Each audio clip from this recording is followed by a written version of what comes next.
अंधेरे चारों तरफ साएं साएं करने लगे, चिराग हाथ उठाकर दुआएं करने लगे, तरक्की कर गए बीमारियों के सौदागर, ये सब मरीज हैं जो दवाई करने लगे। नमस्कार, मैं हूं हर्षवर्धन सैनी और आप देख रहे हैं सिटी स्कोप। दोस्तों, लॉकडाउन 3.0 में रुड़की अभी रेड जोन में है, लेकिन जिस तरह की गतिविधियां रुड़की में हैं, हमें लगता नहीं है कि ये रेड जोन है। ऐसा लगता है जैसे कि रुड़की को ग्रीन जोन में कन्वर्ट कर दिया गया हो। और ये स्थिति हरिद्वार ज़िले में हर जगह है, इसमें कोई दुराई नहीं है। आप सब बहुत अच्छी तरह से जानते हैं शाम के वक्त यहाँ लोग क्या करते हैं, सैर पे निकल जाते हैं, सब्जी मंडी में भीड़ रहती है, तमाम समस्याएं जो हैं इनका आप लोगों ने हमें सुझाव दिए और वो सुझाव हम सरकार तक भी पहुँचाने का प्रयत्न कर रहे हैं। दो मुख्य सुझाव जो हैं वो मैं आपको दोबारा बता देता हूँ। एक सुझाव शेफाली अग्रवाल जी ने जो बताया था कि दो दिन के लिए जो कैटेगरी डिवाइड की जाए दुकानों की, किसी के साथ अन्याय ना हो। 2 दिन कपड़ा बाज़ार खुलेगा, 2 दिन आपका स्टेशनरी खुलेगी, 2 दिन तमाम इस तरह की दुकानें जो हैं वो कैटेगरी वाइज डिवाइड करनी चाहिए। इससे अलग एक सुझाव मुख्य ये भी था कि नेहरू स्टेडियम में रुड़की को 4 जोन में डिवाइड करना चाहिए और जितने भी रेडी वाले हैं वो नेहरू स्टेडियम में सोशल डिस्टेंसिंग के साथ वहाँ रखे जाएं और अलग अलग वक्त पर अलग अलग जो हिस्से हैं रुड़की के 4 जो हिस्से किए जाएंगे वहाँ लोग सब्ज़ी लेने जाएं प्रॉपर डिस्टेंसिंग के साथ। तो ये बहुत अच्छा सुझाव था। इसको अमल करने में कितनी परेशानियाँ होंगी, कितनी नहीं होंगी, इसके विषय में हम बात करेंगे ज़रूर। तो ये तमाम सुझाव जो आप हम तक पहुंचा रहे हैं, आप सभी का बहुत बहुत धन्यवाद। लेकिन अभी तक जितने भी सुझाव आपने दिए हैं किसी भी तरह से अभी अमल नहीं किए गए हैं, चाहे वो ड्रोन को लेकर हो, चाहे वो जिस तरह आपने बताया कि कैटेगरी डिवाइड कर देनी है दुकानों की, चाहे उसको लेकर हो। खैर, इन तमाम बातों को एक तरफ रख दीजिएगा। आज मौसम बहुत ख़राब है, काफ़ी बारिश हुई है और इस पहली बारिश ने जो इससे पहले हुई थी किसानों को काफ़ी नुकसान भी पहुंचाया था। आपको काफ़ी अच्छा लग रहा होगा देखने में, लेकिन किसानों की जो अंदर की स्थिति है वो आप नहीं जान सकते। खैर, उनके 2 महीने का जो बिजली का बिल है उसको माफ़ करने की हम मांग लगातार उठा रहे हैं और किसानों की आवाज़ हम इस उद्देश्य के साथ भी उठा रहे हैं कि जिनको नुकसान हुआ है उनको मुआवजा मिलना चाहिए सरकार की तरफ से। खैर, घर वापसी को लेकर अगर हम बात करें तो अभी तक कोई भी रिटन एडवाइज़री हमारे पास नहीं आई है और ना कोई प्रशासनिक अधिकारी, ना कोई नेतागण सामने आए हैं कि घर वापसी को लेकर सरकार की क्या नियमावली है और क्या नहीं है। कितने लोग ऐसे हैं जो घर वापस नहीं आ पा रहे हैं, किसी को कुछ जानकारी नहीं है। ऐसे माहौल में जब हर कोई नज़रें चुरा रहा है, जो जिम्मेदार हैं शहर के, चाहे वो प्रशासनिक अधिकारी हो चाहे नेतागण हो, हर कोई नज़रें चुराना चाहता है क्योंकि वो खुद भी नहीं जानते कि एडवाइज़री एग्जैक्टली है क्या।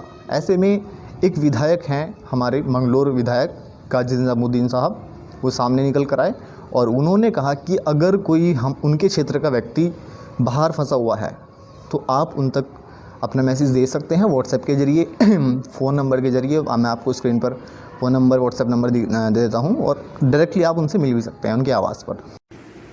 मंगलौर विधानसभा सर्किल के जो लोग उत्तराखंड राज्य के बाहर फंसे हुए हैं, अगर उनको राज्य में घर वापस आने में कोई दिक्कत हो रही है, उनके घर वाले या वो लोग मुझसे सीधे संपर्क करें मेरे मोबाइल पर, मेरे व्हाट्सएप पर, या मैं नीचे इनबॉक्स में एक नंबर और दे देता हूँ, उस पर संपर्क करें। उनको सरकारी परमिशन में जो भी दिक्कत होगी मैं पूरी कोशिश करूँगा कि वो परमिशन उन लोगों को वापस आने की मिल जाए। और अगर उनके घर वाले चाहें तो मुझसे मेरे घर पर लॉकडाउन खुले हुए टाइम पर 10, 11, 12 बजे के लगभग किसी भी दिन आकर मिल सकते हैं।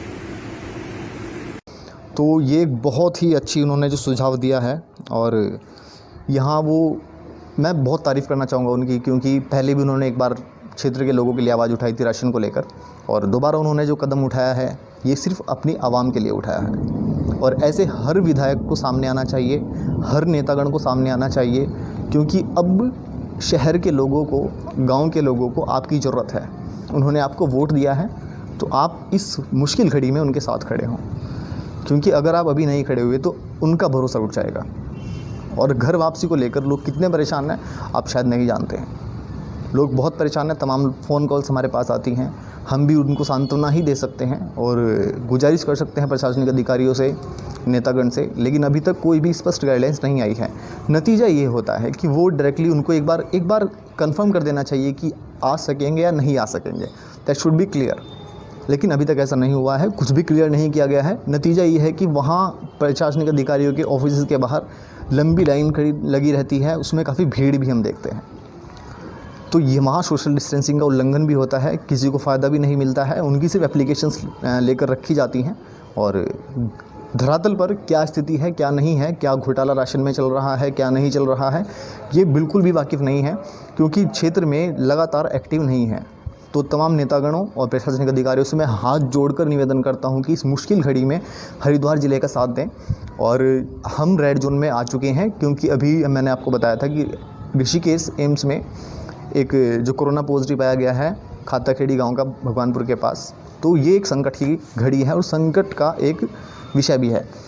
आने वाले समय में क्या स्थिति होने वाली है, क्या नहीं होने वाली है, ये तो हम नहीं जानते, लेकिन हमें बहुत सतर्क रहना है और हमारे तमाम जितने भी जिम्मेदार लोग हैं शहर के, गांव के, उनको सामने आकर जनता की मदद करनी चाहिए, जैसे काजी निज़ामुद्दीन साहब ने की है। मैं उनको नमन करता हूं इस बात के लिए और बहुत अच्छा वो कार्य कर रहे हैं। और एक बार पहले उन्होंने बताया था कि उनके क्षेत्र में किस तरह के लोगों के साथ समस्याएँ हैं और राशन को लेकर उन्होंने मांग उठाई थी। वो काफ़ी इमोशनल भी दिखाई दिए।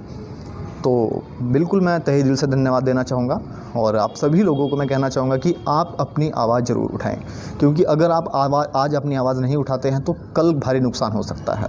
आप और हम मिलकर ये दूर कर सकते हैं, संकट दूर कर सकते हैं कोरोना वायरस का। और जो यहाँ स्थिति है, जैसे हम देखते हैं कि यहाँ भीड़ भाड़ रहती है इलाकों में शाम को भी और सुबह को भी, उसको मद्देनज़र रखते हुए जो सुझाव आपने हमें दिए हैं वो फॉलो कराने के लिए आपको हमारा समर्थन करना पड़ेगा।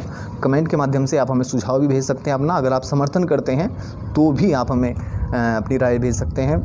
आपका बहुत बहुत धन्यवाद देना चाहता हूँ। और हाँ, बारिश हुई है तो एक वार्ड ऐसा है, वार्ड नंबर 37 पुरानी तहसील, जहाँ पर एक मान्यवर का हमारे पास लगातार मैसेज आते हैं, उनके क्षेत्र में घुटनों तक पानी भरा रहता है। बाकायदा वो वीडियो उन्होंने हमें भेजी है, मैं आपको वीडियो दिखा देता हूँ साइड में।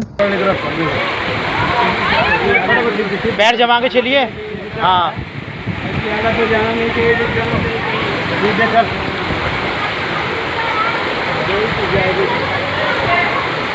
दीवार के बराबर चल जा।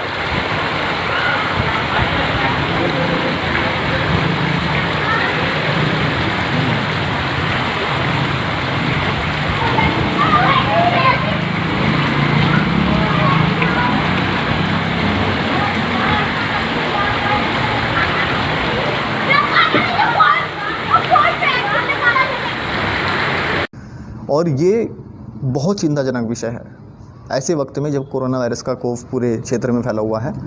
तो वहाँ अभी तक कोई समाधान नहीं किया गया है, उनकी मांगों को नज़रअंदाज किया गया है। तो नगर निगम का ये कर्तव्य बनता है कि उनकी समस्याएं दूर की जाए। और मैं धन्यवाद देना चाहूँगा उन व्यक्तियों को जिन्होंने ये आवाज़ उठाई, हम तक आवाज़ पहुँचाई अपनी। और विनम्र निवेदन करता हूँ मैं मेयर साहब से, गौरव गोयल जी से, कि आप प्लीज़ इन क्षेत्र का ध्यान रखें। और मैं जानता हूं कि आपके पास बहुत कार्य हैं करने के लिए, लेकिन इस क्षेत्र का विशेष ध्यान रखें आप, क्योंकि यहाँ पानी की समस्या बहुत ज़्यादा है, गंदे नाले को लेकर भी। और आवाम की अदालत में अभी तक कोई नहीं आया है, कोई सामना करने को तैयार नहीं है। अभी आशंका ये है कि जल्द ही एक अतिथि हमारे सामने आएंगे, शहर की जिम्मेदार हमारे सामने आएंगे, नेतागण जो मुख्य नेतागण हैं वो सामने आएंगे और आपके प्रश्नों का जवाब देंगे, जो कि मैं अपने माध्यम से उनसे पूछूंगा। तो अगर आपके मन में कोई प्रश्न है वो भी आप कमेंट के माध्यम से हमें भेज सकते हैं। आपका बहुत बहुत धन्यवाद। देखते रहिएगा सिटी स्कूप।